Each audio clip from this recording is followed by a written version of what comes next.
加油！中国加油！中国加油！中国加油！中国加油！中国加油！中国加油！中国加油！中国加油！支持加油！支持加油！中国加油！中国加油！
中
中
I didn't know this many people in town.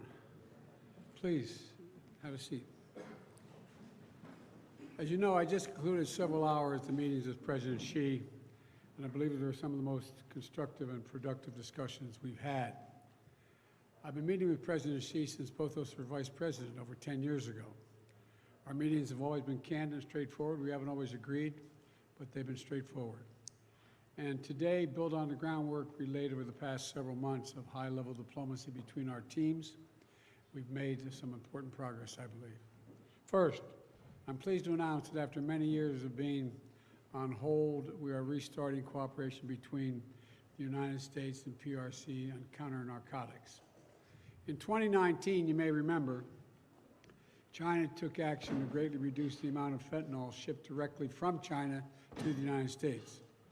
But in the years since that time, the challenge has evolved from finished fentanyl to fentanyl chemical ingredients and pill presses, which are being shipped without control. And by the way, some of these pills are being inserted in other drugs like cocaine. A lot of people are dying.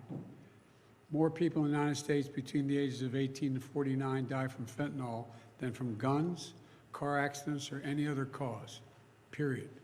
So today, with this new understanding, we're taking action to significantly reduce the flow of precursor chemicals and pill presses from China to the Western Hemisphere. It's going to save lives, and I appreciate President Xi's commitment on this issue. President Xi and I tasked our teams to maintain a policy and law enforcement coordination going forward to make sure it works. I also want to thank the bipartisan congressional delegation to China, led by Leader Schumer, in October, for supporting this effort so strongly.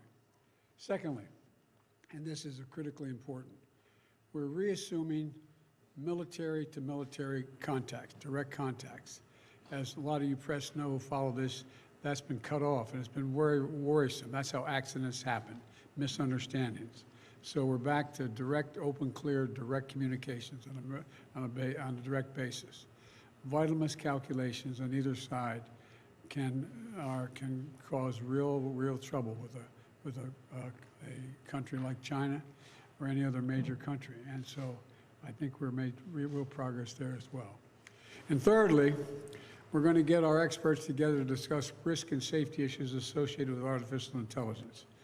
As many of you who travel with me around the world, almost everywhere I go, every major leader wants to talk about the impact of artificial intelligence. These are tangible steps in the right direction to determine what's useful and what's not useful, what's dangerous and what's acceptable. Moreover, there are evidence of cases that I've made all along. The United States will continue to compete vigorously with the PRC, but will manage that competition responsibly so it doesn't veer into conflict or accidental conflict. And where it's possible, where our interests coincide, we're going to work together like we did on fentanyl. That's what the world expects of us. The rest of the world expects, not just in people in China and the United States, but the rest of the world expects that of us. And that's what the United States is going to be doing. Today, President Xi and I also exchanged views on a range of regional and global issues, including Russia's refusal and brutal war to stop the war in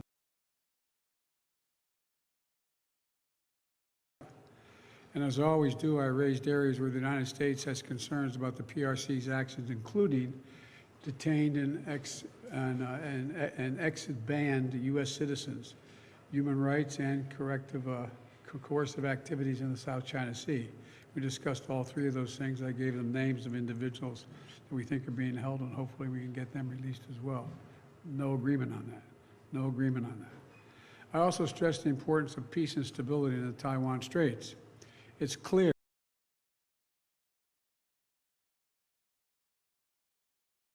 that disadvantaged American businesses and workers, and that we'll continue to address them. And I named what I thought a number of those were. I welcome the positive steps we've taken today, and it's important for the world to see that we're implementing the approach in the best traditions of American diplomacy.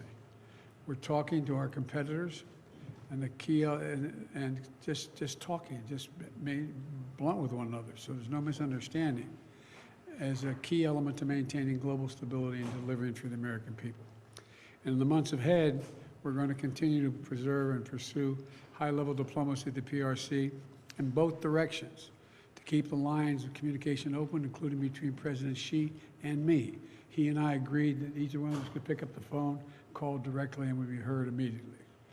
And that's, now I'd like to be able to take some questions, if I may. And I'm told that Dimitri of the Financial Times has the first question. Thank you. And as an Irishman, I apologize for bringing the rain. Well, holy God, I wouldn't have called on you if I'd known that. No, I'm teasing. Go ahead, fire away, Dimitri. President Biden, given that America is playing a key role in two major global crises, in Ukraine and in Gaza, does that alter your previous commitment to defend Taiwan from any Chinese military action? And did Xi Jinping outline the conditions under which China would attack Taiwan?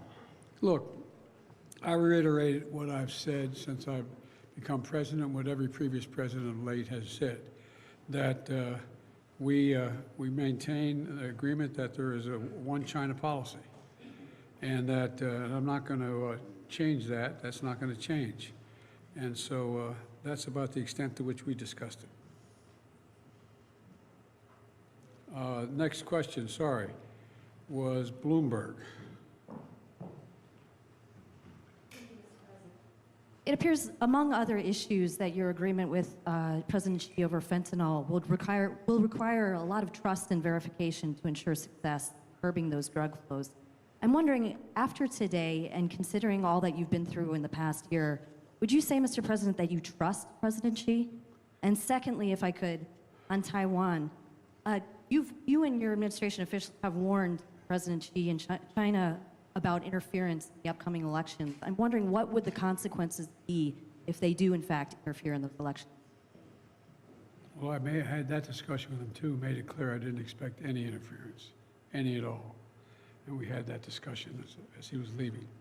Look, do I trust you? I trust but verify, as that old saying goes. That's where I am. And, you know, we're in a competitive relationship, China and the United States. But my responsibility is to make this rational and manageable, so it doesn't result in conflict. That's what I'm all about. That's what this is about. To find a place where we can come together and where we find mutual interest that, but most importantly, from my perspective, that are interested in the American people. That's what this is about. And that's exactly what we'll do. You know, we're in a situation where we agreed that fentanyl and its precursors will be curbed substantially. They're doing, and by the way, you know, I guess I shouldn't identify where it occurred, but John, I know two people near where I live. Their kids literally, as I said, strange, they woke up dead. Someone had inserted in, whether the young man did or not, inserted in a drug he was taking, fentanyl. Again, I hope you don't have any experience with knowing anyone, but this is the largest killer, people in that age category. And, you know, I guess the other thing I think is most important is that since I spent more time with President Xi than any world leader has, just because we were vice presidents.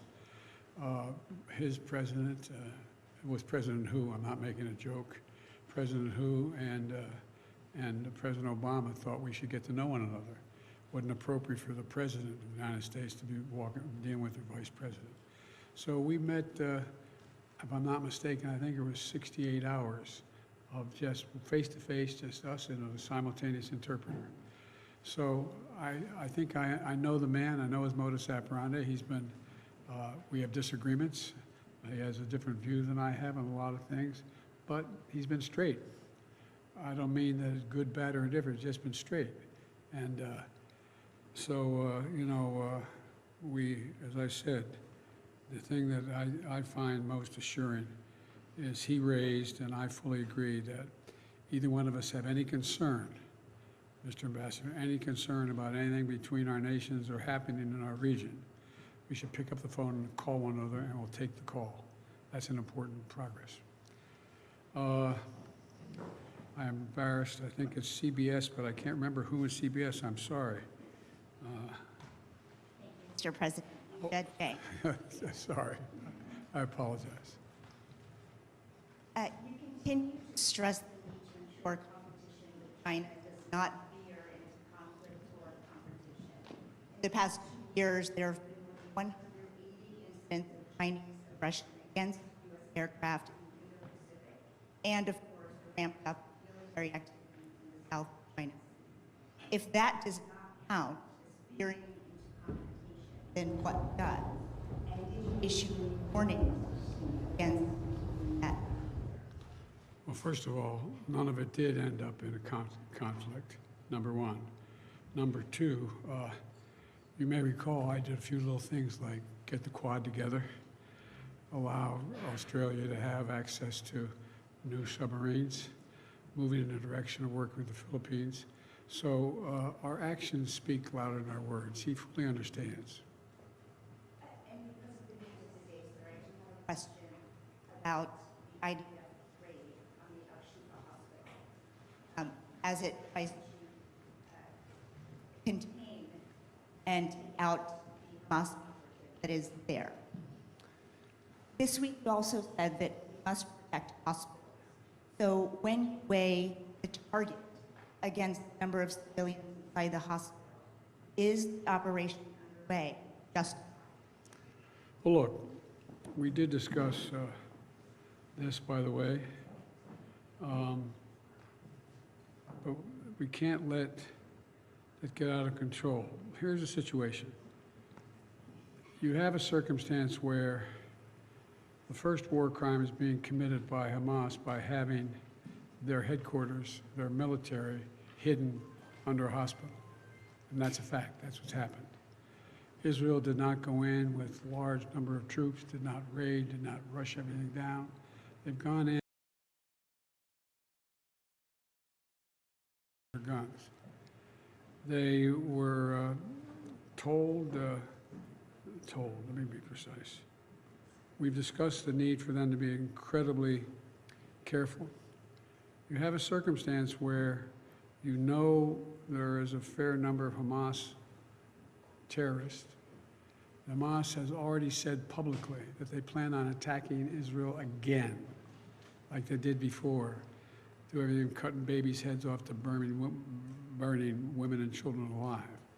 And so the idea that they're going to just stop and not do anything is not realistic. This is not the carpet bombing. This is a different thing. They're going through these tunnels. They're going in the hospital. And if you notice, I was mildly preoccupied today. I apologize. I didn't see everything. But what I did see, whether I haven't had it confirmed yet, I am asked my team to answer the question. But what happened is they're also bringing in incubators. We're bringing in other means to help the people in the hospital. And they've given the doctors and, I'm told, the doctors and nurses and the personnel an opportunity to get out of harm's way.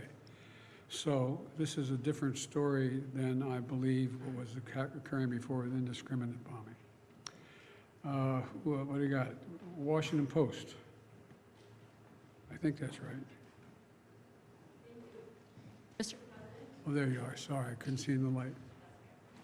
Mr. President, Israel's war in Gaza more than 11,000 Palestinians just for a month and I'm created. sorry, you're breaking up. I didn't. We did. Israel's war in Gaza has killed more than 11,000 Palestinians just over a month and created a humanitarian disaster. Israeli officials have said this war could take months or even years. Have you communicated to Prime Minister Netanyahu any sort of deadline or time frame for how long you are willing to support Israel in this operation? Are you comfortable with the operation going on indefinitely, and is there any deal underway to free hostages? Thank you. Yes, no, working backwards, forward. Look, I have been deeply involved in moving on the hostage negotiation. I don't want to get ahead of myself here because I don't know what's happened in the last 4 hours, but I have We've gotten great cooperation from the Qataris. I've spoken with them as well a number of times. I think the pause and that the Israelis have agreed to, it's down to, well, I'm getting too much detail. I know, Mr. Secretary, I'm going to stop. But I am mildly hopeful. I'm mildly hopeful. With regard to when is this going to stop, I think it's going to stop when when Hamas no longer maintains the capacity to murder and abuse and just do horrific things to the Israelis, and they still think that, at least as of this morning, they still thought they could. I guess the best way for me to say it is that I take a look. The IDF, the Israeli Defense Forces, acknowledges they have an obligation to use as much caution as they can in going after their targets. It's not like they're rushing in the hospital, knocking down doors, and, you know, pulling people aside and shooting people indiscriminately. But Hamas, as I said they plan on attacking Israelis again, and this is a terrible. I think that Israel is also taking risks themselves about their folks being killed and one-to-one going through these hospital rooms, hospital halls. But one thing has been established is that Hamas does have headquarters, weapons, materiel below this hospital, and I suspect others. But how long it's going to last, I don't know. Look, I made it clear to the Israelis that to Bibi and to his war cabinet, that I think the only ultimate answer here is a two-state solution that's real. We got to get to the point where there is an ability to be able to even talk without worrying about whether or not we're just dealing with, they're dealing with Hamas that's going to engage in the same activities they did over the past, on the 7th. So but I can't tell, I'm not a fortune teller, I can't tell you how long it's going to last. But I can tell you I don't think it ultimately ends until there's a two-state solution. I made it clear to the Israelis I think it's a big mistake for them to think they're going to occupy Gaza and maintain Gaza. I don't think that works. And so I think you're going to see efforts to bring along, well, I shouldn't go into any more because that's been things I've been negotiating with Arab countries and others about what the next steps are. But anyway, thank you all very much. Appreciate it for everything. Thank you. This ends the press conference.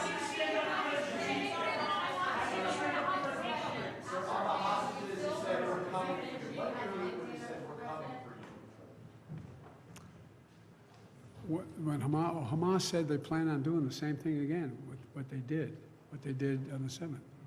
They're going to go in, they want to slaughter Israelis. They want to do it again. And they've said it out loud. They're not kidding about it. They're not backing off. And so I just asked a rhetorical question.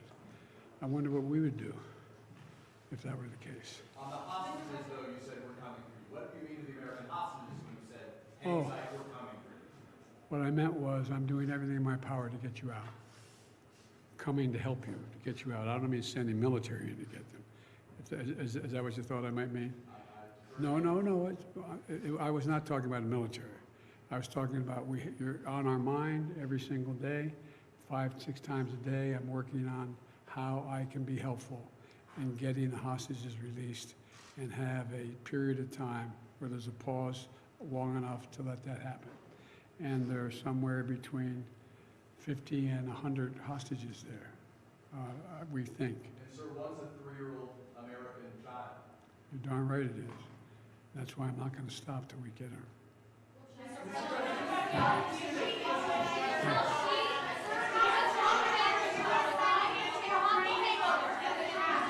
Who can hold Morales? Can you detail for us what kind of evidence the U.S. has seen that Hamas has a command center under Al-Shifa Hospital? I can't tell you. I won't tell you. Do you feel absolutely confident based on what you know that Yes. that is the truth? Yes. And Mr. President, after today, would you still refer to President Xi as a dictator? This is a term that you used earlier this year. Well, look, he is. I mean, he's a dictator in the sense that he is the guy who runs a country that is a communist country that is based on a form of government totally different than ours. Anyway, we may Stop, Mr. President.